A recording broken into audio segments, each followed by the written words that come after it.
Électrique, en ébullition jour et nuit, depuis 10 siècles, la place Jemaa el Fna, c'est le cœur vibrant et musical de Marrakech, l'un des joyaux du Maroc, incontournable pour tout visiteur de passage.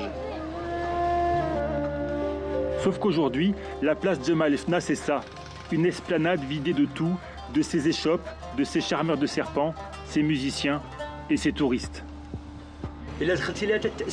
Je suis vraiment triste de la voir ainsi. C'est comme si j'entrais dans une forêt. Dieu merci. Les habitants de la ville viennent nous rendre visite et acheter chez nous. Ils nous aident beaucoup. Depuis la mi-mars, depuis que le gouvernement a déclaré l'état d'urgence pour lutter contre la pandémie de Covid-19, les taxis tournent à vide. Le manque à gagner pour Marrakech, des millions de visiteurs, des milliers d'emplois.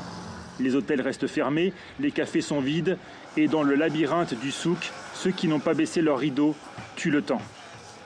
Rien à faire. Nous ouvrons nos boutiques juste pour être là, car il n'y a rien à faire à la maison.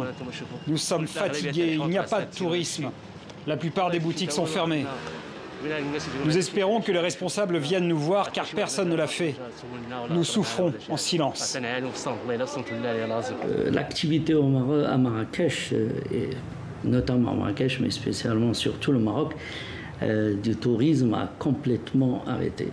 Et on a vécu d'autres crises aussi importantes, mais jamais de cette ampleur.